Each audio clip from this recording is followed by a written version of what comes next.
그 진단을 해주신다면요. 예. 지금은 하락장이 시작됐다 이렇게 보시면 되고요. 네. 그동안의 집값이 너무 많이 오른 상태에서 집 사기가 다소 겁을 낼 정도였거든요. 거기에 이제 금리 이 충격이 가해지다 보니까 매수세가 먼저 줄어들었죠.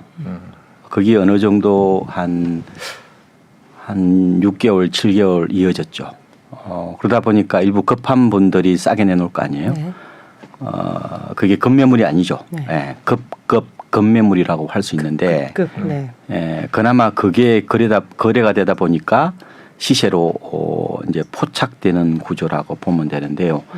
이런 양상들 말하자면 이제 거래 두절 속에서 가격이 떨어지는 양상이 어떻게 보면은 2008년 글로벌 금융 위기 상황하고 상당히 비슷하게 흘러가는 그런 측면이 있는 것 같고요. 왜 이렇게 갑자기 시장이 냉각이 되었느냐? 불과 뭐 4, 5개월 전만 해도 이런 일이 없었잖아요. 네. 이건 이건 바로 스마트폰 때문에 생긴 일이라고 봅니다. 우리나라가 스마트폰 보급률이 지금 93%를 넘어섰거든요. 그러니까 정보를 똑같이 받아보다 보니까 그것도 신속하게 받아보잖아요. 사람들이 비슷하게 생각하고 비슷하게 행동하려는 경향, 이걸 이제 군집 행동이라고 네. 얘기를 하거든요. 그러다 보니까 어느 누구도 집을 안 살려고 그러는 거죠. 다들 똑똑해진 거예요. 어떻게 보면 서로 눈치 본다고도 볼 수 있는 거거든요.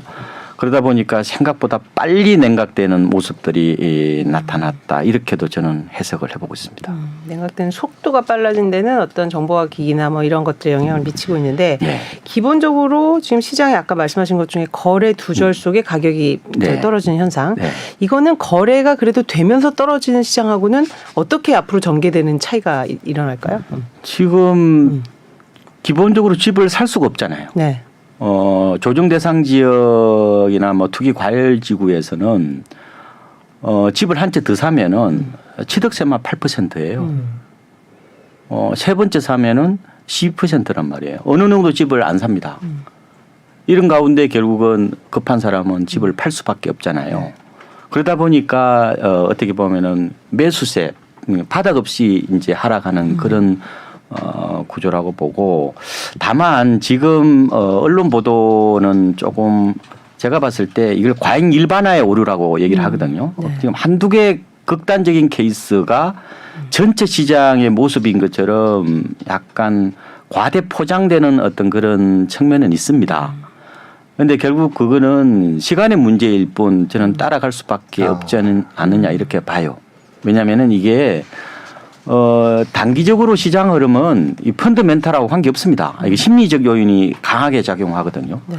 그러니까 한두 사람이 아니라 여러 사람이 집값이 빠진다고 생각하면은 결국은 이게 이제 뭐 자기 실현적 기대라고도 얘기를 하는데 그게 결국 시장의 가격이 돼버리는 그런 모습이란 말이에요. 그러니까 지금 시장은 정상적인 시장이 아니라 그러니까 거래뿐만 아니라 가격도 상당히 이제 그 위축되고 경색된 측면이 있고 사람들 심리도 거의 냉각된 이른바 빙하기 초입에 접어들었다 이렇게도 지금 볼 수가 있을 것 같습니다. 네. 지금 그런 상황, 거래량이 없는 상황에서 가격이 떨어지는 네. 게 이제 일부 가격이 이제 눈에 네. 확확 띄는 거고요. 예, 이제 예. 언론에서는 그런 것들이 나오는 거고 약간 뭐 과장된 측면이 있는데 결국 궁극적으로는 그쪽 방향으로 갈 것이다 이렇게 정리를 할 하면 수밖에 없죠. 왜냐하면은 지금 시장의 가장 큰 변수가 금리거든요. 이른바 시장의 금리 쇼크 상황이라고 보면 되는데 물론 뭐 금리가 집값을 떨어뜨리는 뭐 모든 요인은 아닙니다. 가장 큰 것은 집값이 그동안에 많이 올라서 생긴 문제거든요. 앞으로 지금 금리를 뭐 적어도 못 올리면 2번, 많이 올리면 한 4번 정도까지도 보고 있단 말이에요. 뭐 3%를 넘는다는 것은 대체적인 뭐 공동 분모 아니겠습니까? 그러면 추가적으로 금리 더 오른다고 생각하면은 누구나 다 집값이 빠진다고 생각할 거고 그런 상황에서 누가 떨어지는 칼날을 두 손으로 받겠습니까? 그런 상황이 지금 그러니까 가장 큰 문제는 뭐냐면은 옛날에는 글로벌 금융 위기 때도 거래가 됐단 말이에요. 그렇죠.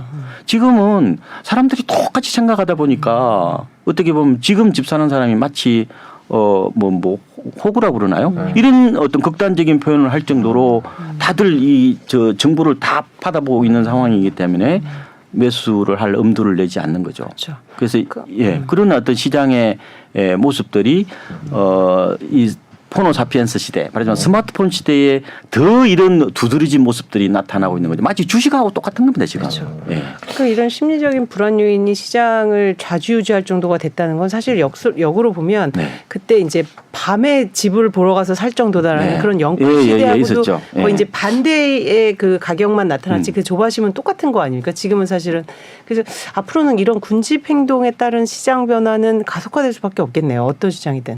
그렇죠. 네. 당분간 더 이어진다고 보는데 아마 어떤 모멘텀이 있겠죠. 네. 그거는 적어도 금리 인상이 어느 정도 마무리된다는 어떤 뭐 신호 혹은 가격이 너무 많이 떨어졌다 하는 그런 신호가 있어야만이 어느 정도 거래가 될 거고 어떻게 보면 제가 군집 행동은 네. 어느 순간 또 확 사는 분위기가 또 나타날 겁니다. 반대로. 예, 그럴 수도 있다는 거예요. 근데 지금 그렇게 되기에는 너무나 환경이 녹록하지 않다. 이렇게 보시면 될 것 같습니다.